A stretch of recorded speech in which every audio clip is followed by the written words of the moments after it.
ஸ்ரீ ஹரி ஓம் குருப்பியோ நமக குரு வாழ்க குருவே துணை. எனக்கு வாய்ப்பளித்த ரவிராஜன் ஐயா அவர்கள். ஐயாவை வந்து எனக்கு 5-6 வருஷமாக பழக்கம். ஐயாவோட இன்ன வரைக்கும் அப்படியே தொடர்புலேயே இருக்கேன். எளிமையான மனிதர். நிறையா விஷயங்கள் அவருக்குள்ளே வச்சிருக்காரு. அதை வந்து மாணவர்களுக்கு ரொம்ப அருமையாக வழங்கிட்டுருக்கார். அவர் மூலியமாக நிறையா மாணவர்கள் வந்து உருவாகி நல்ல முறையில் ஜோதிடம் வந்து சொல்லிகிட்டு இருக்கிறாங்க. ஐயா வந்து இந்த முயற்சி ஸ்ரீ காலங்கி சித்தர் அப்படின்னு ஒரு ஆய்வகம் வந்து எடுத்து முதலையாக இந்த சமுத்திரம் பகுதியில் வந்து ஒரு முதல் கருத்தரங்கத்தை வந்து நடத்துகிறாங்க. இந்த கருத்தரங்கம் வந்து ஐயாவின் மூலமாக இன்னும் மென்மேலும் 1000 மடங்கு பல மடங்கு பல நிகழ்ச்சிகள் 1000 நிகழ்ச்சிகள் கடந்து நல்லபடியாக சிறப்புமுடன் நடக்கணும் அப்படிங்கிற முறையில் நான் வேண்டி விரும்பி கேட்டுக்கிறேன். அடுத்து வந்து இந்த வாய்ப்பை வழங்கிய ஐயா வந்து கூப்பிட்டாங்க, நீங்கள் வந்துடணுங்க அம்மா அப்படின்னு சொல்லி கூப்பிட்டாங்க. உடனே ஐயா நான் கண்டிப்பாக வந்துடுறேங்க ஐயா, நீங்கள் அதெல்லாம் ஒன்றும் கவலைப்படாதீங்கன்னு சொன்னேன். அந்த முறையில் இன்றைக்கி வந்து நாங்கள் வந்திருக்கிறோம். என்னை ஆன்லைன் மூலமாக வெளிக்காட்டி கொண்டிருக்கும் கரூர் ஆன்லைன் அஸ்ட்ரோ டிவி நிர்வாகி ரவி ஜெயக்குமார் சார் அவர்களுக்கு நன்றியையும் பணிவான வணக்கங்களையும் தெரிவிச்சுக்கிறேங்க. பொதுவாக ஜோதிடம் எல்லாருமே காலையிலேருந்து பாரம்பரிய ஜோதிடம் நிறையா பேசணும், பரிகாரங்கள் நிறையா பேசணும், நாடி ஜோதிடங்கள் நிறையா பேசணும், வாஸ்துவும் அதில் வந்துருச்சு, எல்லாமே எல்லா விஷயங்களும் வந்துருச்சு. மக்களுக்கு வந்து இன்றைய சூழல் அப்படின்னு எடுத்துட்டோம்னா 4 கேள்வி தான். பொருளாதாரம், வேலை, திருமணம், வீடு வாங்கணும், கடன் அடைக்கணும். இந்த முக்கிய கேள்விகளை தவிர்த்து எந்த கேள்வியுமே அவங்கக்கிட்ட வராது. பல முறைகள் வந்து நம்ம பயன்படுத்தி ஜோதிடம் சொல்லிகிட்ருக்குறோம். அதில் வந்து நான் உள்ளே வந்தோடனே ஜாமக்கோள் பிரசன்னத்தை முதல்ல கையில் போட்டுருவேன். எதுக்காக வந்திருக்காங்க அப்படிங்கிற விஷயத்தை எடுத்துக்குவேன். அடுத்து கோச்சார சந்திரனை வச்சு ஐயா சொல்லி கொடுத்த மாதிரி நாடியையும் நம்ம கையில் எடுத்துக்குவோம். இன்றைய நிகழ்வுகளை வந்து இன்றைய என்ன நடக்கும் அப்படிங்கிற கோச்சாரம் தான் நாடி. இன்றைய சூழல் வந்து அடுத்து என்ன கிரகத்தை தொடுது, பகை கிரகத்தை தொடுதா, நட்பு கிரகத்தை தொடுதா அப்படிங்கிற விஷயத்த நம்ம நாடி வச்சு எடுத்து அவங்களுக்கு நல்ல ஒரு வழிகாட்டியாக நம்ம செயல்படலாம். நடந்து முடிஞ்சது நமக்கு தெரியும், 1000 விஷயங்கள் இருக்குது. நடக்க போகிற விஷயங்களை நம்ம வந்து அவங்களுக்கு எடுத்து சொல்லி ஒரு நல்ல வழிகாட்டியாக நாம் இருக்கலாம். அதை வந்து நான் வந்து சொல்லுவேன், கொஞ்சம் கவனமாக இருங்க அப்படின்னு சொல்கிறதெல்லாம் ராகு வச்சு சொல்லலாம், சனி பகவானை வச்சு சொல்லலாம், கேதுவோட காரகத்துவத்தை வச்சு பிரிவுகளை சொல்லலாம், குருவை வச்சு நடக்கும் சுபநேல்கு அப்படிங்கிற விஷயத்த நம்ம அவங்களுக்கு சொல்கிறோம். அடுத்ததாக வந்து பொருளாதாரம். சார் கூட திதியை வச்சு நிறைய விஷயங்கள் சொன்னார். திதிகளில் ஏகப்பட்ட விஷயங்கள் இருக்குது. அதை வந்து நம்ம உள்ளே உட்பிரிவு போகும்போது தான் நமக்கு அதன் விஷயங்கள் தெரியும்.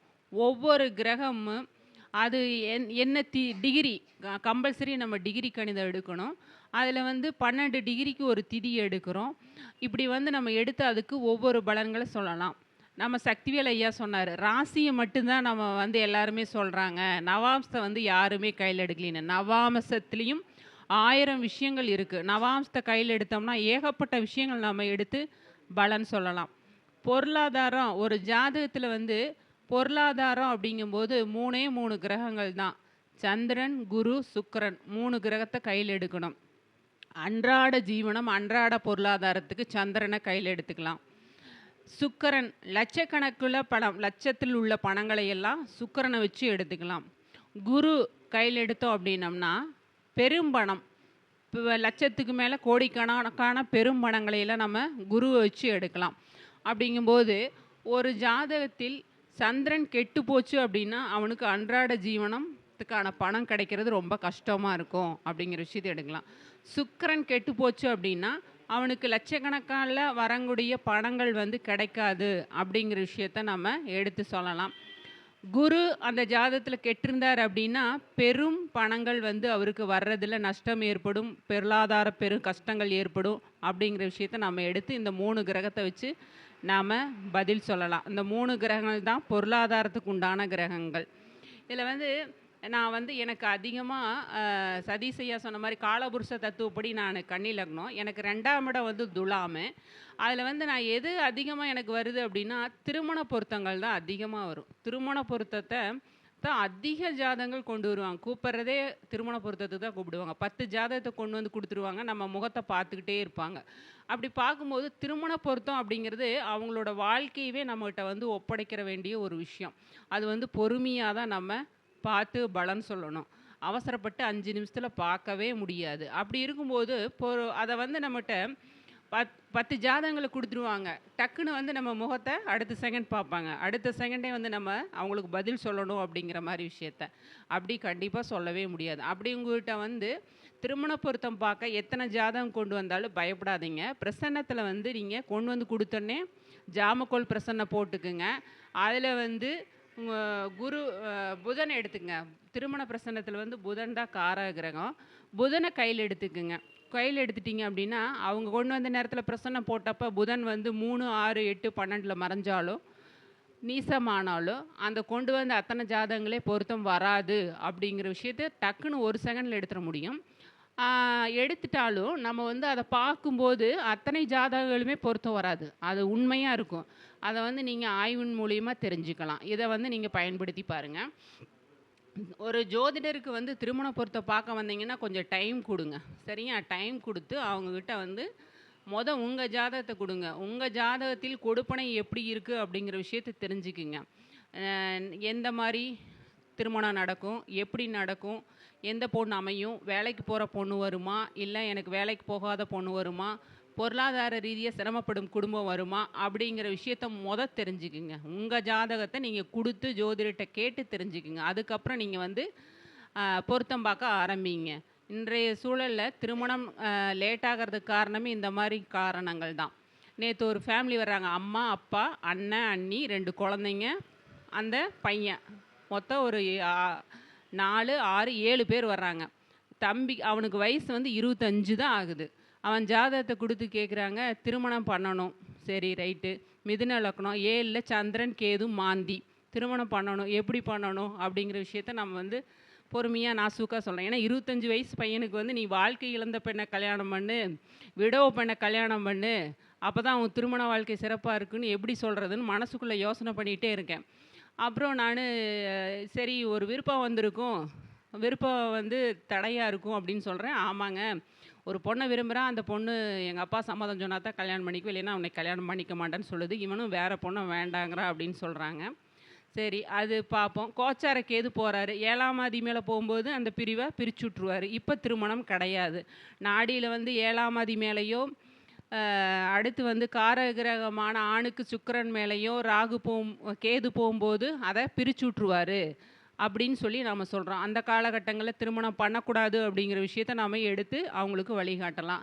சரி இப்ப பண்ண வேண்டாம் தம்பி. இன்னும் வைகாசி வரைக்கும் டைம் இருக்கு. அதுக்குள்ள பொறுமையா இது வேணுமா வேண்டாமாங்கிறத முடிவு பண்ணு அப்படின்னு சொல்றோம். இல்லைங்க அவங்க அப்பா அவசரப்படுறாரு. நர்ஸு பொண்ணு ஒண்ணு வருதுங்க. சொந்தக்கார பொண்ணு கல்யாணம் பண்ணலாமா? பண்ணி வைங்க. சாதாரணமா பண்ணுங்க. சந்திரன் மாந்தி, கேது பண்ணுங்க அப்படின்னு சொல்றேன்.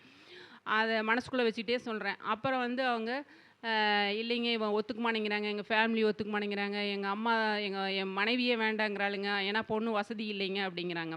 சரி இதெல்லாம் பார்த்துட்டே வரேன். அப்புறம் வந்து சொல்றேன், "நீங்க ரொம்ப கன்ஃப்யூஸ் ஆக வேண்டாம். உங்க பையனுக்கு எப்படி திருமணம் அமையணும்னு நான் சொல்றேன். அதன்படி நீங்க ஏத்துக்கிறீங்களா?" அப்படின்னு கேட்டுட்டு நான் சொல்றேன். வாழ்க்கை இழந்த பொண்ணு, விடவ பொண்ணுக்கு நீங்க வாழ்க்கை குடுக்க சொல்லுங்க உங்க பையன. நல்லாயிருக்கும் அப்படின்னு சொல்றேன். அதுக்கப்புறம் அவங்க 1/2 மணி நேரத்துக்கு அப்புறம் சொல்றாங்க, 25 வயசு பையனுக்கு அவன் ஜாதகம் குடுத்த நாள்லேருந்தே வர்றது வந்து டைவர்ஸ் ஆன பொண்ணு, விடோ பொண்ணு ஜாதகம் தான் வருதாமா. அதுதான் வந்துட்டுருக்குது அங்க. அப்படிங்கும்போது, இறைவன் வந்து நமக்கு என்ன கொடுப்பனை குடுக்கணும்னு நெனைக்கிறாரோ, அத தான் நம்மகிட்ட அனுப்பிச்சு வைக்கிறாரு. அப்போ அதன்படி நம்ம வாழ்க்கைய நம்ம ஜாதக கட்டத்தில் என்ன கொடுப்பனை இருக்குதோ, அத வந்து நாம அமைச்சுக்கிட்டோம்னா தான் நம்ம வாழ முடியும். கிரகத்துக்கு ஏற்ற மாரி நம்ம வாழ்க்கை முறைகள நம்ம மாத்திக்கிட்டோம்னா, நமக்கு எந்த கஷ்டமுமே வராது. அதுக்கு ஆப்போசிட்டா நம்ம போய் நெனச்சு எனக்கு பணக்கார பொண்ணு தான் வேணும், இளமையான பொண்ணு தான் வேணும், வேலைக்கு போகிற பொண்ணு தான் வேணும். இப்படி எல்லாம் மாற்றி அமைச்சுக்கும்போது அங்கே தான் சிக்கல் வருது. நமக்கு என்ன கொடுப்பனை இருக்கோ அதை அமைச்சுக்கணும். அப்போ வந்து நான் சொன்னேன், இதுக்கு பரிகாரம் இல்லையான்னு கேட்டாங்க. பரிகாரம் இதுதான். நீங்கள் வாழ்க்கை இழந்த பெண்ணு விடோ பெண்ணுக்கு வாழ்க்கை கொடுக்க சொல்லுங்கள். உங்கள் பையனுக்கு திருமண வாழ்க்கை சிறப்பாக இருக்கும். இப்போ வேண்டாம், இன்னொரு 6 மாதம் கழித்து திருமணம் பண்ணுங்க அப்படிங்கிற விஷயத்த சொல்லி அவங்களுக்கு 1/2 மணி நேரமாக பேசி புரிய வச்சு தாட்டி விட்டாச்சு. அந்த மாதிரி நம்மகிட்ட வர்றவங்களுக்கு வந்து நம்ம ஒரு வழிகாட்டியாக தெய்வேக்கியன் நம்மளை வந்து இறைவனுக்கு அடுத்தா ரொம்ப நம்பி வர்றாங்க. அம்மா நீங்க சொன்னா நாங்க செய்றேங்க. அப்படின்னு சொல்லி ஒரு ரொம்ப நம்பிக்கையோட வரும்போது, நம்ம அவங்களுக்கு ஒரு நல்ல வழிகாட்டியா இருந்து அவங்களுடைய வாழ்க்கையை மேம்பட நம்மளை நம்பி வர்றவங்களுக்கு நம்ம வழிகாட்டலாம். இதே வந்து முந்தா நேத்து ஒரு பொண்ணு வந்துச்சு என்கிட்ட. ஜாதகத்த குடுத்துருச்சு. எத சொன்னாலும் ஏத்துக்க மாட்டேங்குது. வழிபாடு பண்ணுங்கம்மா. அதெல்லாம் நான் நெறைய பண்ணிட்டு வந்துட்டேன். குலதெய்வ வழிபாடு. குலதெய்வத்துக்குலாம் நான் தங்கத்திலேயே தாலி போட்டு வந்துட்டேன். அதெல்லாம் ஒண்ணும் நடக்கல. அப்படிங்கும்போது, அங்க 5ஆம் அதி 12ல போய் இருக்காரு. அப்போ அந்த குலதெய்வத்தோட அனுக்கிரகம் சாபமா இருக்கு. சொன்னா ஏத்துக்கல. அதாவது நம்மளை வந்து செக் பண்ண வர மாரி, ஒருத்தர் சொன்னாங்க, உங்களை பார்க்க வந்தேன். அவ்வளோதான். அப்படிங்கிறவங்களுக்கு வந்து நம்ம வழிகாட்டவே முடியாது.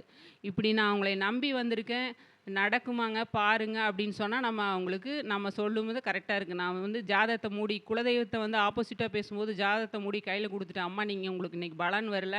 நீங்க போயிட்டு 2 மாசம் கழிச்சு வாங்க அப்படின்னு சொன்னேன். அதுக்கு அவங்க அம்மா சொல்றாங்க, 2 மாசத்துக்குள்ள என் தம்பிக்கு நான் கல்யாணம் பண்ணணுங்க. அது எப்படியோ ஒண்ணு நடக்கணும். அத பாருங்க அப்படின்னாங்க. அப்படிலாம் பண்ண முடியாதுங்கம்மா. நீங்க போயிட்டு வாங்கன்னு சொல்லி அனுப்பிச்சுட்டேங்க. அது மாரி உண்மையா நம்மளை நம்பி வர்றவங்களுக்கு ஒரு நல்ல வழிகாட்டியா இருங்க. ஜோதிடர் நம்ம நல்லது பண்ணுவோம் அப்படின்னு சொல்லி இந்த வாய்ப்பை வழங்கிய நம்ம ரவிராஜன் ஐயா அவர்களுக்கு கோடான கோடி நன்றிகளையும், பணிவான வணக்கங்களையும் தெரிவிச்சு நன்றி தெரிவிச்சுக்கிறேங்க.